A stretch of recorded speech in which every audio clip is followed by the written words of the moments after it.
صورت و معنی مثنوی کا ایک قیمتی جوہر صورت و معنی کا باہمی ربط ہے۔ مولانا کی مثنوی معنوی کہلاتی ہے، اسی سے اس کے خاص موضوع کا اندازہ ہو سکتا ہے۔ مولانا صحیح طور پہ وارث نبوت ہیں۔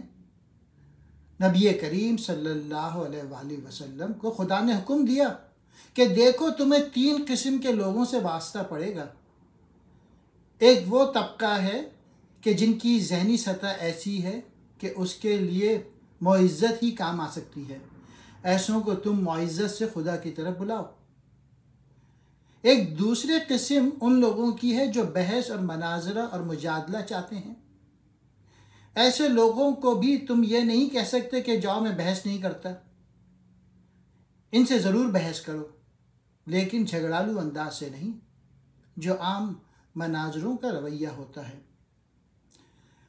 مگر کچھ لوگ اگرچہ ان کی تعداد بہت تھوڑی ہوگی، بربنائے حکمت دین کے اسرار سمجھنے چاہیں گے، ایسوں کو تعلیم دین اور احکام دین کی حکمت بتانی چاہیے۔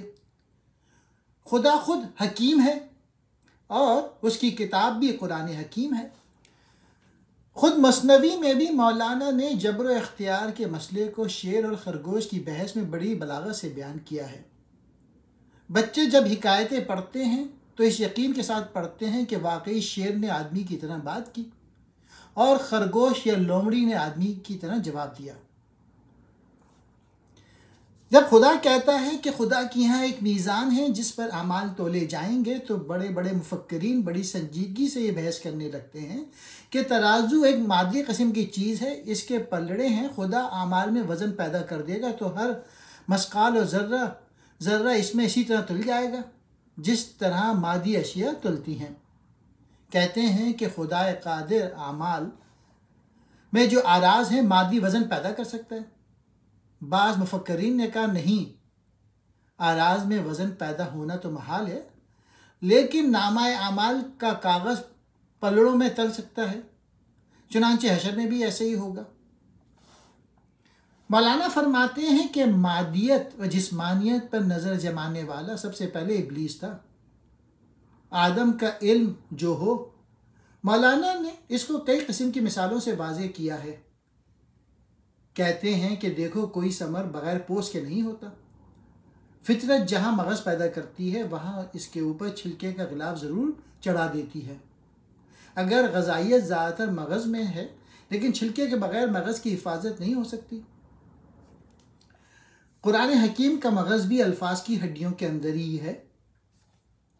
مولانا کا صورت و معنی کا فلسفہ تمام تر ماہیت روح پر مبنی ہے۔ ان کے نزدیک روح کی حقیقت نور شعور ہے۔ شعور مادے سے لے کر دیدار وصال ذات احد تک ترقی کرتا ہے۔ یہ نور شعور اپنے ارتقاء میں مختلف قالب اختیار کرتا ہے، کیونکہ ہر منزل پر اس کو نئے حالات کے لیے نئے آلات کی ضرورت پڑتی ہے۔ کچھ عام لوگوں کا عقیدہ تھا کہ انسان جب مرتا ہے تو اس کی روح بھی فنا ہوتی ہے، جس میں ظاہر کے اندر ایک ادنا روح ہے جو روح حیوانی ہے اور وظائف اعضاء کی حاکم و ناظم ہے۔ یہ روح حیوانی بھی بے صورت ہے، حالانکہ جسمانی حالت کی سب صورتوں کی مصور ہے۔ جسے عقل کہتے ہیں وہ اس روح حیوانی سے بلند تر اور لطیف تر ہے۔ حواس کے لیے تو روح حیوانی بھی مخفی ہے، حالانکہ وہ حواس کی روح رواں ہے۔ عقل تو اس سے اور مخفی تر ہے۔ جسم کی حرکت سے اس کا پتہ چلتا ہے کہ روح حیوانی اس میں موجود ہے، اور بدن کی حرکتیں جب موضوع اور مناسب مقاصد ہوں تو اس سے سراغ ملتا ہے کہ اس میں عقل بھی ہے۔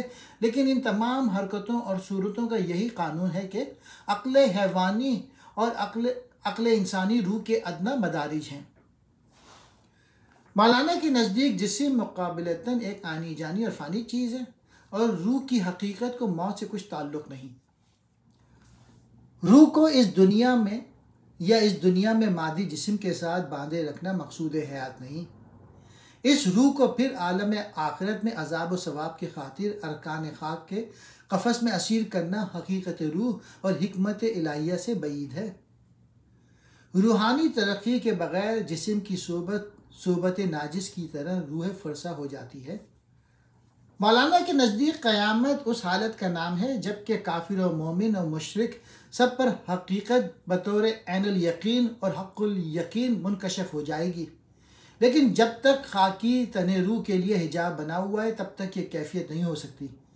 لہٰذا قیامت میں خاکی اجسام کا کیا کام؟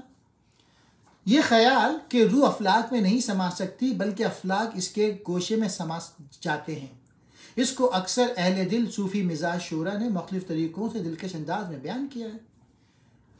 جس پر حقیقت منکشف ہو جائے وہ خود افلاک سے زیادہ وسیع ہو جاتا ہے۔ ملا کہتا ہے کہ احمد سفر کر کے فلک پہ گئے، لیکن سرمد کہتا ہے کہ خود فلک ان کے اندر سما گیا۔ خود حضرت عائشہ معراج میں جسمانی سفر کی قائل نہ تھیں۔ اقبال فرماتے ہیں، میری ہستی ہی تھی خود میری نظر کا پردہ، اٹھ گیا بزم سے میں پردہ محفل ہو کر۔ عقل کا مصدر بھی توحید وجود ہے اور اس کا نصب العین بھی وحدتوں کی جستجو کرتے ہوئے آخر میں ایک وحدت کلی پر پہنچنا ہے۔ لذیذ کھانا اگر ایک ہی قسم کا ہو اور صبح و شام وہی دسترخوانوں پر نظر آئے تو انسان اکتا کر نان سادہ طلب کرنے لگے۔ بنی اسرائیل دشت میں روز من و سلوہ کھاتے کھاتے بیزار ہو گئے اور پیاز، لہسن اور مسور کی دال مانگنے لگے۔ مولانا فرماتے ہیں کہ محسوسات اور جسمانیت کا یہی حال ہے، روحانیت کو اس پر قیاس نہیں کرنا چاہیے، لیکن مشکل یہ ہے کہ تمثیلات سب محسوسات میں سے ہی تلاش کرنی پڑتی ہیں۔ اس لیے مجبور ہو کے مولانا عالم محسوسات میں سے ایک مثال پیش کرتے ہیں۔ فرماتے ہیں کہ دیکھو مچھلی کے لیے پانی حیات بخش ہے اور ایک لمحے کے لیے اس سے جدائی اس کے لیے پیغام اجل ہے۔ اس لیے کوئی مچھلی پانی کی ینگ رنگی سے نہیں اکتاتی اور یہ خواہش نہیں کرتی کہ مجھے ذرا خشکی کی بھی سیر کرنے دو۔ خشکی کے عالم میں ہزار رنگ ہیں، لیکن کوئی مچھلی اس کثرت اور تنوع کو پانی کی وحدت اور یک رنگی پر ترجیح نہیں دے سکتی۔ یہی حال عارفوں کا عرفان وحدت میں ہوتا ہے۔ اب سائنسدان کہتے ہیں کہ تمام مادے کی اصلیت ایک ہی ہے، ذرا ذرا سا تغیر سے عناصر میں امتیاز پیدا ہو گیا ہے۔ عشق کا آغاز دوئی سے ہوتا ہے۔ اگر عاشق اور معشوق میں امتیاز نہ ہو تو عشق کی آفرینش نہیں ہو سکتی۔ ان اللہ و انا الیہ راجعون کے معنی میں مولانا فرماتے ہیں کہ تمام صورتیں وحدت مطلقہ میں سے ابھرتی اور پھر عالم معنی میں واپس ہو جاتی ہیں۔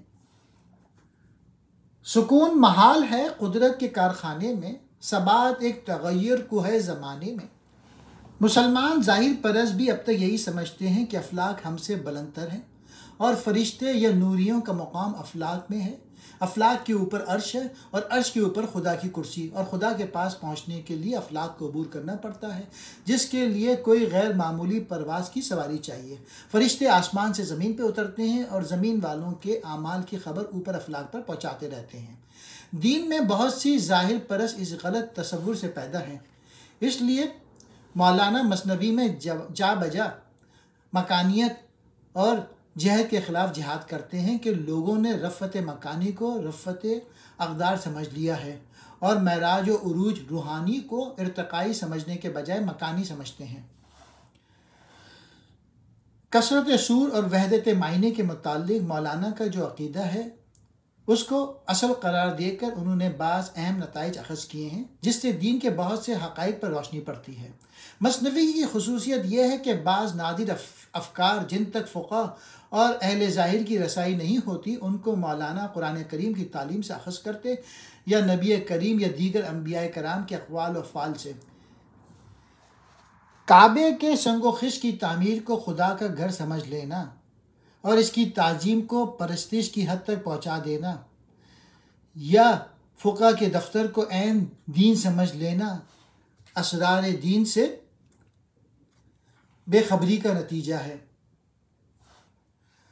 مولانا کے ہاں دین زندگی کی ایک اساسی اور عالمگیر حقیقت جس کا انکشاف کسی حد تک محسوسات اور معقولات سے بھی ہوتا ہے، لیکن حقیقت بے نقاب اسی حالت میں ہوتی ہے جس کو وہ اس سے تعبیر کرتے ہیں۔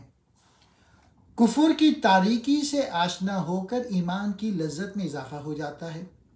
اپنی خودی پر نظر رکھنا خود پرستی کہلانا ہے، لیکن اپنی خودی میں غوطہ لگانا ہی خدا کا عرفان ہوتا ہے۔ عشق کے مضمون میں ہم نے مولانا کے اس عقیدے کو وضاحت سے بیان کیا ہے کہ کائنات کی تمام حرکت ارتقائی عشق ہی کی بدولت ہے۔ اس لحاظ سے عشق ہی معنی حیات ہے۔ عشق صورتوں کو پیدا کرنے والا ہے، یا وہ صورتیں مثالی ہوں خواہ حقیقی صورت، اور عشق کی مثال نقش اور نقاش کے باہمی تعلق سے سمجھ میں آ سکتی ہیں۔ کوئی نقش بے نقاش نہیں ہو سکتا، اور کوئی نقاش بے نقش نگاری کے نقاش نہیں کہلا سکتا۔ لازم و ملزوم ہونے کے باوجود نقش فرع ہے۔ انگوٹھی حرکت سے انگلی بھی ضرور ہلتی ہے، دونوں حرکتیں ہم جمع ہوتی ہیں، لیکن اس کے باوجود ایک حرکت اصل ہے اور دوسری اس کی فرع۔ کہتے ہیں کہ خلیفہ ہارون رشید کو ایک ولی اللہ نے پوچھا، اگر تم صحرا میں گم اور بے یار و مددگار ہو اور کہیں تلاش سے پانی کے دستیاب ہونے کی توقع نہ ہو، اور ایک شخص تجھے یہ پیشکش کرے کہ اگر آدھی سلطنت میرے حوالے کرے تو پانی کا ایک پیالہ تیرے لیے مہیا کر سکتا ہوں، تو یہ سودا کرنے پر تیار ہوگا یا نہیں؟ ہارون رشید نے کہا، ہاں، اگر ہلاکت نظر آ رہی ہے اور اس کے بغیر چارہ نہ ہو کہ کچھ پانی پی کر اپنی جان بچاؤں تو یقیناً اس کے لیے تیار ہو جاؤں گا۔ اس کے بعد اس نے پوچھا، اگر وہ پانی پی چکنے کے بعد تجھے پیشاب کی شدید حاجت معلوم ہو، لیکن پیشاب اندرونی اعضاء کی رکاوٹ سے بند ہو جائے اور تو شدید درد کرب میں مبتلا ہو، اور پھر تجھ سے پوچھا جائے کہ باقی نصف سلطنت حوالے کرو، تو تیرا پیشاب جاری ہو سکتا ہے؟ تو کیا تو اس سودے پہ راضی ہوگا یا نہیں؟ خلیفہ نے کہا، ایسی مجبوری میں راضی ہونا پڑے گا۔ اس ولی اللہ نے فرمایا کہ ہارون، ایسی مملکت پر مغرور ہونا اور عاقبت سے غافل ہونا کہاں تک درست ہو سکتا ہے، جس کی قیمت ایک پیالہ پانی ہو، خواہ جسم کے اندر داخل کرنے کے لیے یا اس سے خارج کرنے کے لیے۔ کہتے ہیں کہ ہارون رشید کو بہت عبرت ہوئی اور وہ زار و قطار رونے لگے۔ حضرت ابن عباس نے فرمایا کہ جنت کی چیزیں اور اس دنیا کی چیزوں میں فقط نام مشترک ہے، ان کی حقیقت مشترک نہیں۔ مولانا کے عقیدے کے مطابق، جو تمام اولیاء کرام کا عقیدہ ہے، جنت سے جسمانی لذات کا طالب حق نہیں ہے، اور اپنی نیکیوں کے معاوضے میں اور اپنی عبادت کی مزدوری کے سلسلے میں ایک ادنا اجر کا طالب ہے۔ اصل اطاعت معرفت حق اور دیدار الہی کے حصول کے لیے ہونی چاہیے۔ بعض اولیاء کرام کا وجدان ہے کہ آخرت میں بعض لوگ ایسے بھی ہوں گے جن کو جنت کی طرف بلایا جائے گا، لیکن وہ اس کی طرف رخ نہیں کریں گے۔ وہ کہیں گے، یہ ہمارا مقصود نہ تھا اور نہ اب ہے، ہم تو دیدار سے مشرف ہونے کے طالب ہیں۔ کئی لوگ غرض حق سے غافل ہو کر بھی کار حق کر رہے ہیں، خود ان کا مقصد کچھ اور ہوتا ہے، لیکن بالواسطہ خدا کا مقصد پورا ہو جاتا ہے۔ خدا چاہتا ہے کہ نسل انسانی قائم رہے، لوگ اپنی لذت کے لیے شہوت رانی کرتے ہیں اور اس کے نتیجے کے طور پہ اولاد پیدا ہو جاتی ہے۔ اسی طرح بعض لوگ عظیم الشان مسجدیں بناتے ہیں، اس کی عظمت اور آرائش پر کثیر پیسے خرچ کرتے ہیں، اس سے قبلہ روح ہو کر نماز پڑھنے کا مقصد حاصل ہو جاتا ہے۔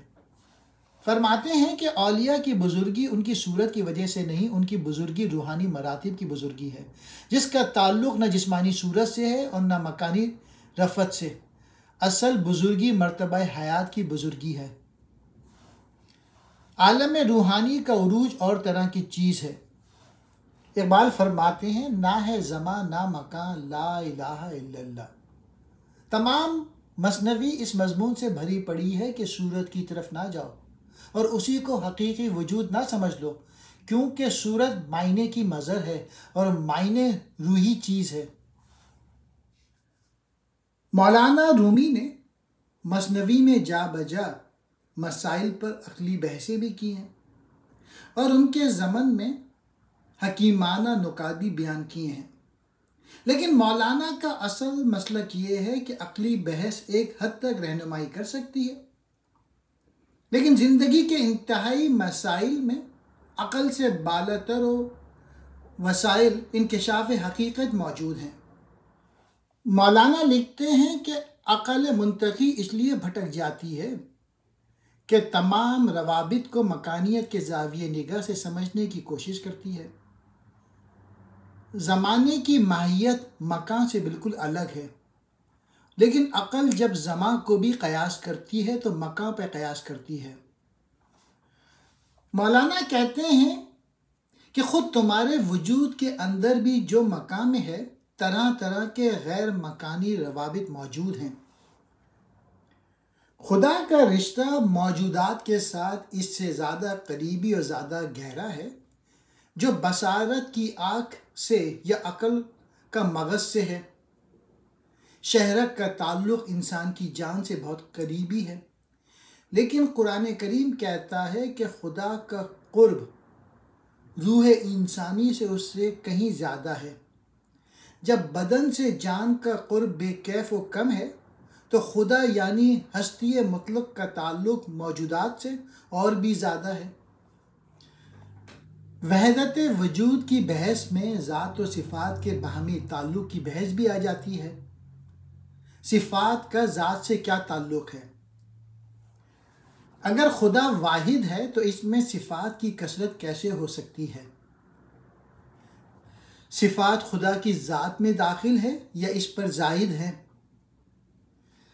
حدیث شریف میں آیا ہے کہ خداوند تعالیٰ فرماتا ہے کہ جب میرا بندہ مجھ سے قرب حاصل کرتا ہے تو میں اس کی بصارت بن جاتا ہوں جس سے وہ دیکھتا ہے، میں اس کی سماعت بن جاتا ہوں جس سے وہ سنتا ہے۔ گویا اس بندے کے افعال میں اور خدا کے افعال میں فرق نہیں رہتا۔ قرآن کریم میں جو رسول کریم کی بابت یہ ارشاد ہے کہ خاک کی مٹھی کفار پہ تو نے نہیں پھینکی بلکہ اللہ نے پھینکی، وہ اسی حقیقت کا اظہار ہے کہ جب بندے کی مرضی خدا کی مرضی میں ضم ہو کر ایک ہو جاتی ہے تو پھر اس بندے کا قول و فعل خدا کا قول و فعل بن جاتا ہے۔ مولانا وحدت وجود کے مقابلے میں وحدت شعور کی طرف زیادہ مائل ہیں۔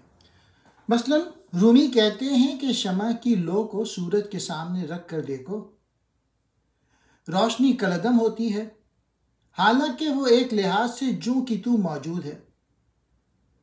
سعدی نے جو وحدت شعور کے قائل ہیں جگنو کی مثال دی ہے کہ کسی نے جگنو سے پوچھا کہ میاں تم دن میں کہاں چلے جاتے ہو؟ اس نے جواب دیا کہیں بھی نہیں جاتا، یہیں باغ میں ہوتا ہوں، لیکن نور آفتاب میری ہستی کو گم کر دیتا ہے۔ روحانیت کے بلند ترین مقام پر پہنچنے کے بعد بھی کسی برگزیدہ انسان نے خدائی کا دعویٰ نہیں کیا۔ فرعون کے انا الحق اور منصور کے انا الحق میں الفاظ کے سوا کوئی معنوی مناسبت نہیں۔ جاہل پیرو اور کور باطن مرید ان الفاظ سے دھوکہ کھا جاتے ہیں۔ اسی دھوکے کی وجہ سے وہ مذاہب پیدا ہوئے ہیں جن میں کسی حاجی کو خدا کا اوتار سمجھ لیا گیا کہ رب العالمین انسان کا روپ دھار کے دنیا میں اتر آیا ہے۔ اسلامی تصوف کے متعلق مغرب کی اکثر علماء نے لکھا ہے کہ یہ خود اسلام کے اندر سے نہیں ابھرا بلکہ یہ یونانی، اجمی اور ہندی اثرات کی پیداوار ہے، خصوصاً وحدت وجود کا عقیدہ۔ وحدت وجود کی تمام بحث ایک فلسفیانہ بحث ہے، اور فلسفے کے راستے ہی سے یہ بحث دین اور تصوف میں داخل ہوئی۔ مسلمان کے لیے توحید کا سادہ عقیدہ ہی اصل حقیقت ہے۔ اول و آخر، ظاہر و باطن خدا ہی ہے، اصل عقیدہ توحید ہے۔ آدم، انسان کے لیے اہم ترین علم اپنی حقیقت کا عرفان ہے۔ سقراط کہتا تھا کہ انسان کا اصل موضوع علم خود انسان ہے۔ اس کے یہ معنی نہیں کہ شجر و حجر اور شمس و قمر کا علم بیکار چیز ہے، لیکن خارجی فطرت اور اس کے مظاہر کے علوم معرفت کا آخری مقصود نہیں ہو سکتا۔ خدا کا عرفان خود اپنے نفس کے عرفان کے ساتھ اس طرح وابستہ ہے کہ عارفوں کا مقولہ ہے، جس نے اپنے نفس کو پہچان لیا اس نے خدا کو پہچان لیا۔ اگرچہ خدا نہ نفس ہے اور نہ مادہ، بلکہ وہ اصل حقیقت ہے جس سے نفس اور مادہ دونوں سرزد ہوتے ہیں۔ بدھ مت ہندو دھرم کی ترقی یافتہ صورت تھی، اگرچہ اس نے ذات پات کی تفریق اور برہمنوں کے غلبے کو مٹانے کی ایک قابل تحسین لیکن ناکام کوشش کی۔ کائنات اور خدا اور انسان کے متعلق اس کا نظریہ بھی نفی ہستی ہی کا عقیدہ رہا ہے۔ تمام کائنات مظہری ہے، لیکن وہ خدا کی ذات کا مظہر نہیں۔ بدھ بس میں نہ کائنات کا وجود ہے، نہ دیوتاؤں کا وجود، نہ خدا کا وجود۔ تمام وجود ایک فریب اور لعنت ہے۔ دنیا دکھ ہی دکھ ہے، کسی علمی، معاشی یا اخلاقی اصلاح سے اس کو سکھ میں تبدیل نہیں کر سکتے۔ زندگی ایک درد سر ہے جس کا کوئی علاج نہیں۔ اسی نظریہ حیات کو غالب نے شعر میں بیان کیا ہے: قید و حیات و بند و غم اصل میں دونوں ایک ہیں۔ اسلام سے قبل اور کچھ اس کے بعد کے مذاہب میں یہودیت کے سوا ہر جگہ روحانیت کے معنی رہبانیت تھے، اور دین کا مطلب دنیا کو سنوارنا نہیں بلکہ ترک دنیا تھا۔ دنیا اور آخرت دونوں میں فلاح و بہبود کے لیے بیک وقت دعا مانگنا، اور اس دعا میں دنیا میں بھلائی کی طلب کو آخرت میں نجات پر مقدم رکھنا اسلام ہی نے سکھایا۔ اسلام کا مقصد دنیا سے قطع نظر کرنا نہ تھا، کیونکہ اسلام کے نزدیک دنیا کا وجود حق اور بامقصد تھا۔ مہاتما بدھ نے کہا کہ اگرچہ زندگی کے دکھ پوری طرح قابل علاج نہیں ہیں، لیکن انسان کو رحم اور محبت سے کام لینا چاہیے، مگر اصل دھرم یہ ہے کہ انسانوں کو اس کا یقین دلایا جائے کہ زندگی اور اس کا تمام دکھ آرزوؤں سے پیدا ہوتا ہے۔ خدا نے کوئی چیز ابس پیدا نہیں کی، ہر چیز کا کوئی مقصد اور مصرف ہے۔ انسان کا وظیفہ یہ ہے کہ وہ ہر چیز کے مقصد اور مصرف کو سمجھے اور اس سے فائدہ اٹھائے۔ قرآن کریم میں تکریم آدم کے قصے میں ملائکہ ذکر ہے۔ ملائکہ کی حقیقت بھی عقل و ادراک پہ پوری طرح منکشف نہیں ہو سکتی۔ مولانا ملائکہ کے متعلق فرماتے ہیں اور مثال دیتے ہیں کہ موم سے انسان کئی قسم کے پرندے بنا سکتے ہیں، لیکن اگر ان پرندوں کو پگھلا دیں تو ان میں موم کے سوا اور کچھ نہیں ملے گا۔ یہی کیفیت فرشتوں کی ہے کہ اگر ان مختلف صورتوں کو پگھلا دیں تو ان میں عقل کل کے سوا اور کوئی عنصر نہ ملے گا۔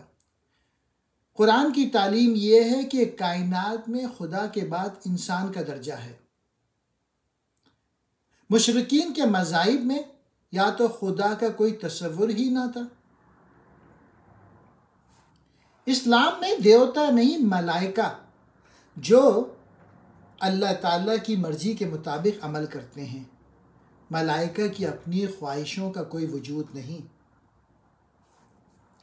جس طرح تیل سے روشنی پیدا ہوتی ہے، اسی طرح دماغ سے شعور پیدا ہوتا ہے۔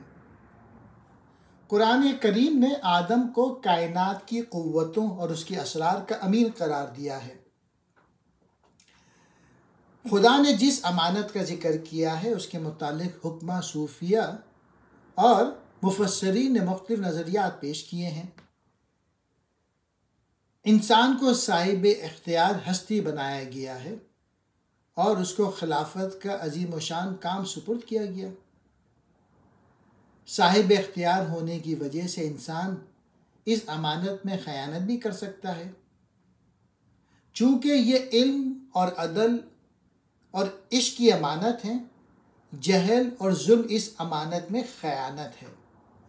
جہل اور ظلم اس امانت کی سپردگی اور اس خیانت کے ارتکاب کے بعد ہی پیدا ہو سکتے ہیں۔ انسان کو کمال درجے کی صلاحیتوں کے ساتھ پیدا کیا گیا، لیکن اس احسن تقویم کے ساتھ اس کو صاحب اختیار اس لیے بنایا گیا کہ وہ خود سوچ سمجھ کر اپنی مرضی اور ارادے سے اپنے اقوال اور افعال اور اعمال کو خدا کی مشیت کے مطابق علم میں ترقی نہ کرے، تب تک یہ تسخیر ممکن نہیں ہوتی۔ خدا ہمیشہ آگے آگے رہے گا اور انسان اس کے پیچھے۔ اقبال کہتے ہیں، ہر لحظہ نیا طور نئی برق تجلی، اللہ کرے مرحلے شوق نہ ہوتے۔ حیات بخش نظریہ زندگی وہی ہو سکتی ہے جو انسان کے قلب میں سے خوف کو نکال دے۔ آدم کے متعلق قرآن حکیم نے جو تعلیم دی وہی اس کی ضامن ہو سکتی ہے کہ ہر قسم کا خوف جو زندگی کی قوتوں کو مفلوج کرتا ہے، خوف سے دور رہے۔ جو انسان اپنی حقیقت سے ناآشنا ہے وہ فطرت کے مظاہر اور حوادث سے ڈرتا ہے۔ اس ڈر کی وجہ سے وہ ہر وقت سہما رہتا ہے۔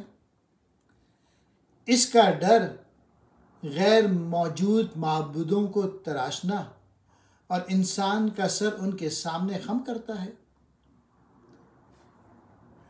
قرآن نے انسان کو کہا کہ تو خلیفۃ اللہ ہے اور مسخر کائنات ہے، تو کسی سے مت ڈر، فقط خدا کا ڈر ہونا چاہیے۔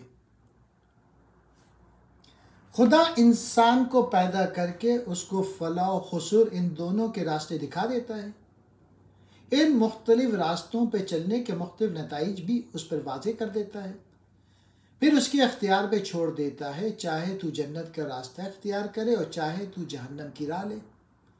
انسانیت کا راستہ ایک کٹھن راستہ ہے، آدمی کو بھی میسر نہیں انسان ہونا۔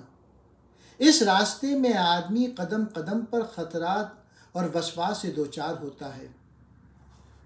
مثنوی میں مولانا نے بار بار دہرایا کہ انسان کو علم و حکمت کی وجہ سے فضیلت حاصل ہوتی ہے، لیکن ان کے ہاں عقل کے بے شمار مدارج ہیں۔ علم نور بھی ہے اور قوت بھی، شعور بھی ہے اور قدرت بھی۔ مولانا فرماتے ہیں کہ کائنات کے مقابلے میں انسان نے اپنے آپ کو ایسا حقیر سمجھ لیا ہے جیسے سلیمان علیہ السلام کے مقابلے میں چیونٹی، لیکن حقیقت یہ ہے کہ انسان سلیمان ہے اور کائنات اپنی مکانی لامحدودیت کے باوجود انسان کے مقابلے میں چیونٹی سے زیادہ حیثیت نہیں رکھتی۔ اگر انسان کی عقل اور ادراک کا یہ اندازہ نہ ہوتا تو کائنات بھی جس طرح محسوس و موجود دکھائی دیتی ہے اس انداز کی نہ ہوتی۔ کائنات کی صورت اور خود ہماری صورت اس عقل کا مظہر ہے جو انسان کی وحدیت کی گئی ہے۔ عالم ظاہر ہے اور عقل پنہاں ہے۔ انسان حواس سے کائنات کا ادراک کرتا ہے، لیکن حواس بذات خود ذریعہ علم نہیں۔ حکیم نیچے بھی موجودہ انسان سے اس قدر بیزار ہے کہ انسان سے برتر ایک مخلوق کا تصور قائم کرنے کی کوشش کرتا ہے جسے وہ سپرمین یا فوق الانسان کہتا ہے۔ وہ کہتا ہے کہ موجودہ نوع انسان کو اب منسوخ ہو جانا چاہیے تاکہ آگے کی طرف ارتقاء کا ایک اور قدم اٹھ سکے۔ خالی فلسفے کے لیے یہ بتانا دشوار ہے کہ آگے کا قدم کس طرح اٹھے گا اور اس نئی نوع کا انداز حیات کیا ہوگا۔ اس سے اوپر کی زندگی عارفوں کا روحانی تجربہ ہے جسے وہ محسوسات کی زبان میں قابل بیان نہیں سمجھ سکتے۔ مولانا لوگوں کو یقین دلانا چاہتے ہیں کہ کچھ لوگ ایسے ہیں جو آگے کی منزل میں قدم رکھ چکے ہیں۔ اس کے تجربے کو قابل وثوق سمجھ کر تم بھی جرأت سے آگے قدم بڑھاؤ۔ عقل جزوی اور عقل حسی سے عقل کلی کی طرف ترقی کرو، اگرچہ یہ ترقی وجدان حیات اور عشق کی بدولت ہوگی، لیکن ہوگی آگہی کی ترقی۔